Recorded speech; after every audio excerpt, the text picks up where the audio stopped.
Okay, so we're at the garage. One of the major and proposed to be rebuilt a little bit farther toward the southeast part of the property. One of the statements in the TAM for this is that had the with this development or complete redevelopment, but with this project, there would have been another variance required from the wetlands for the garage. As it is proposed, though, there is no variance required at all for it. So they are putting it in a more conforming location. Another positive. Right? If you recall in the photos, this is a very narrow, long driveway, and it had a lot of gravel parking everywhere along the north side, all the way up to the end of the property. There are major pluses on this project that I see. The garage is going to be removed and constructed. The pool will be reconstructed. There will be a slightly smaller pool than the existing today. They are reducing by 1,475 feet of driveway. Part of that and narrowing the length of the driveway itself. Thank you, Tyler. And what they're proposing is a pretty. They're reducing the number of bedrooms by one, but I'm not sure if I have the right count on that. It's actually being reduced. The IA is required, liked, adding 4,585 feet of native revegetation.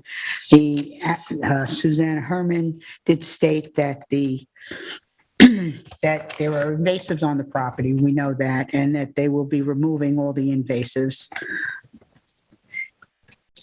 Public hearing file was left open for one day for them to provide that, and we did receive a new L3 sheet from the applicant that we received on the file. Is going up slightly from 2525 to 2643.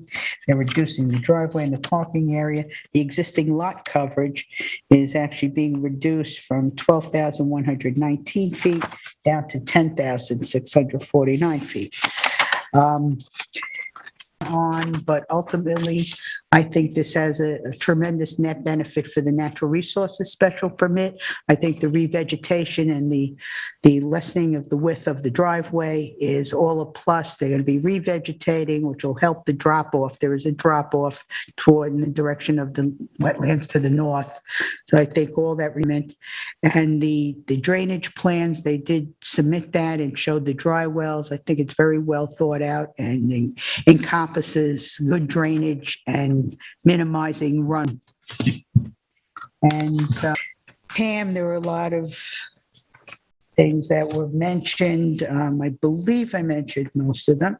The clearing and the structures, the proposed wall, and the variance for the garage and the sanitary system. So I am looking at applicants and the agents for coming up with this. One of the nicest ones. Thank you. Excuse me, Thank you, zoning Mr. Chair. board, before the next person goes, I just heard the recording on the smart board. I'm largely in agreement with lot coverage and potentially for the buildings, the locations. This is not the case here. I think there's the number of pluses been pointed out by Member Berger. One, the garage moving to a more conforming location. I think the fact that the septic, although required, is now put in the most conforming location that you could find on the lot. It is a difficult lot in some ways, being long and narrow. And the fact that they eliminated the pluses that we've gained here in terms of the protection to the environment, the drainage, the pool is slightly smaller. We see, I think, a very intelligent approach here to how to look at a sensitive parcel and come up with a project that the board might look favorably on. I like what we saw in terms of the replanting. I like what happened in terms of moving the garage, the architecture. I think that the smaller pool, which I mentioned, the less parking and graveled areas were a plus. And the removal of the invasive was also a plus for me because everybody knows throughout the town, we have this problem and ditches can be particularly pervasive. And so this was, as I think Member Berger said, I think this was an intelligent, well thought out application, and I'm willing to approve it at this time. Thank you. Denise? Thank you. I agree with my fellow board members. Without repeating much of what's already been said, in this area, much of the construction and development in this area has occurred prior to the town of the NRSP standards established in '84. I think it is a substantial renovation, but it is also, I'm looking at it as an upgrade pretty much to what already exists. And they have made very favorable improvements. They're reducing the parking, which in my view reduces the lot coverage. Design of the residence is changing slightly. Clearing on the property is reduced. The proposed wall and gravel pad, which is where the area variances are being requested, that's already a previously disturbed area and should have minimum impacts on the wetlands to the north, as noted in the TAM. The new swimming pool is almost in the identical location. The new garage is in a slightly more landward location and is conforming to setbacks, but within NRSP jurisdiction. The septic system is located in the most conforming location, and this system is an improvement over the last. So for these reasons, I am in favor of granting the NRSP and the variances. The only thing I did want to point out, and I don't know if it's something you'll all agree with, but I did notice on the septic plan where they indicate there isn't a drain. And I wondered if one of the conditions of the permit could be that we have a dry well there. Or is everybody okay with no drain? That's my only comment on an additional But I think condition. my Or do feeling we on not need it? well, my feeling on that is I think they had a good consulting team that designed drainage. So I'm not So sure. this outdoor shower won't, The outdoor, we can condition that the outdoor shower is That's hooked what up I'm to talking drain about. to a dry well. yeah, Absolutely. that's exactly Yep, what I'm absolutely. talking about. Yeah, I Because it agree. says here, shower with no drain. Does it show it on the drainage? I looked and I didn't see it, but that's really the only thing I could Good find. point. And I think Thank you. Thank you, Denise. I too agree with my fellow board members.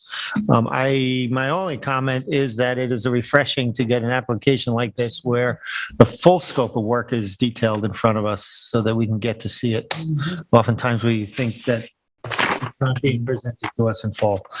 This one clearly was, and I'm happy to also approve this. Thank you. Do you, council, do you need the 255, 551, or basically right out of the TAM? Preservation of the natural resources. No, you're good on that. We're good on all that. But I just want to be clear, that the condition is expressed. in Jen, what? please, With respect to microphone.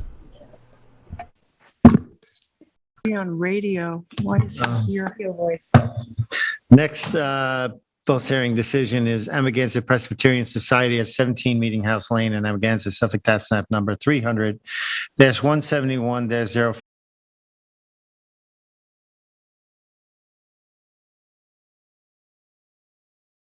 That is also looked at this and they've had no problem. Now, that doesn't preclude us from making a decision. It's come to us to look for a variance decision as well, but they had no problem with it. They also made a statement that they had no problem with it as far as it affecting the character of the neighborhood. Regarding the patio, and I know there was discussion last week regarding the patio of whether or not, I don't see evidence of it increasing intensity of use. I think the total lot coverage is small.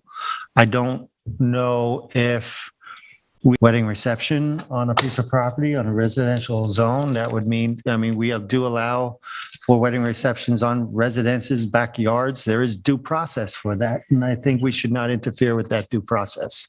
I think there's speculation to it, but I don't see the evidence of it. With that, I vote to approve the application. Any discussion? Any I further have no discussion? comments. No comment? Yeah, I would only say that the active discussion we had last week centered on a couple of, did not factor in my decision at the time. I thought that the usage of the property is obviously, to me, was not a religious usage, but I thought in benefit to the community and to the church, I was willing to approve the application at that time.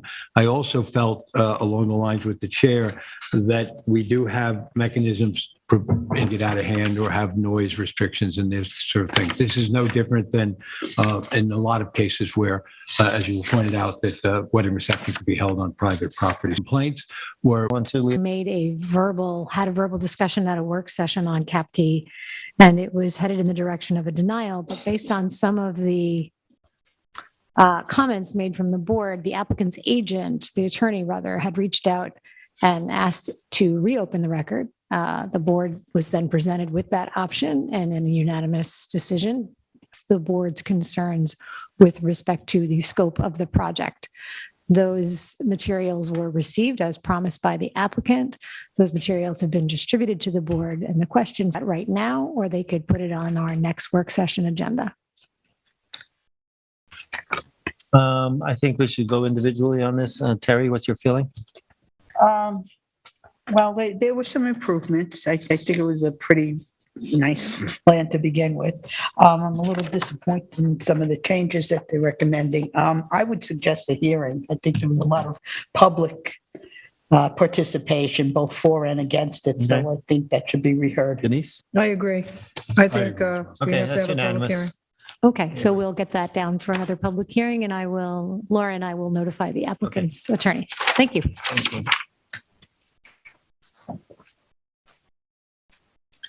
Shapiro at 8 Ocean Lane in Amagansett, a request to allow additional 2 weeks or I certainly, This one, this was a couple of weeks ago. This was pretty new, right? This is new, yeah. This was new. This was one of, 8 Ocean Lane was the to address some of the information that came in subsequently. Well, I'll comment on this, isn't it, my feeling is that this was a hearing that went on for more than an hour. I rewatched it. And we've gotten a fair amount of additional materials since the hearing. I think this is an extremely sensitive area. We get a lot of participation from outside, from neighbors and from other residents. Did we get additional I materials? haven't seen don't additional think we materials. did. there There were a was couple of there was- letters. there was a Some couple of submissions from the public. different additional materials that were sent to us recently. Okay, so the additional 2 weeks would be when, as It's to opposed re- to June 28th? They requested additional 2 weeks or till June 28th. They didn't specify whether it was the That's 2 weeks shorter or from tonight longer. anyway. But if 2 you, weeks from today, anyway. if it's 2 weeks from today, then you're there. So Oh, okay. 28th. So why don't we put a date on it? Yeah. Yeah. It was June 28th. I think we need a motion to keep the. Okay, in the case of Shapiro at 8 Ocean at Suffolk County Tax Map 300-176-3-10, I'll make a motion to, what am I making a motion to do? To keep, Keep the I'm written sorry. record. make a motion to keep the record open for an additional 2 weeks until June 28th, 2022.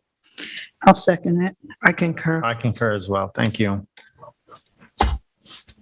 Next, under building permits and certificates of occupancy, we have CAPS at 11 Surfside Avenue in Montauk, Suffolk Tax Map number 300-049-05-23. And it's a request for a certificate of occupancy for a 2008 determination, which allowed a pool deck to remain within side yard setbacks. The conditions appear to not be met at this time.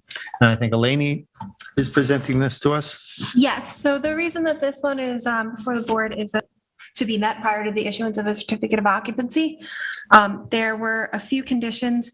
The first one was that the applicant shall revegetate and enhance the screening on the eastern and western portions of the property. So I'll show you the screening that was, we don't have a 2008 area, the screening was. And then in 2010, and then they'd install a fence along this property line, so, but it's not vegetative screening, so How high is the fence? it's the typical, I believe it's a 6-foot fence. The what? I believe it's a 6-foot fence 6-foot fence on the side yard. on the side yard, yeah, which is allowed. However, it's not Isn't it vegetative. allowed with ARB? 6 foot? I believe on the side yard, They it's can do- it's allowed. It's allowed without? Okay. Yeah. All right, okay. But they don't have any vegetative screening, and electric pool safety cover. And if at any time that pool cover is removed, the owner of the property shall make the The conditions of the the 2008 determination. Okay, so we're going to make two motions. We're going to deny the request for the certificate of occupancy. It's two separate items, right? So we would deny the request for the certificate of occupancy because they haven't met the conditions that they need to do that. Okay, so do I make a motion on that now? Yes. Okay. All right. So for the application of caps at 11 Surfside Avenue in Montauk, tax map 300, application for the certificate of occupancy approval. The applicant needs to meet the conditions of the 2008 determination. A second. I concur. I concur as well. To the extension of Yes. time, I mean, we kind of Yeah, I think that discussed might- it in 6 months. Yes. Okay. All right. So for the application of caps at 11 Surfside Avenue, Montauk, tax map 300-049-05-23, I make a motion to approve an extension of time for the 2008 determination to allow them to complete that project. I'll second. Story addition, 461 square feet of decking, a sanitary upgrade with retaining wall and a driveway extension within the town's jurisdiction of freshwater wetlands. The work has been completed at this time, and the applicant has applied for a certificate of occupancy. Okay. Yep, so this is the Gallows application. It does look, and so they're just looking for an extension of time in order to obtain that certificate of occupancy. Length of time is a They're already year. applying for a Yeah. CFO. Right time or not? No, just- Okay.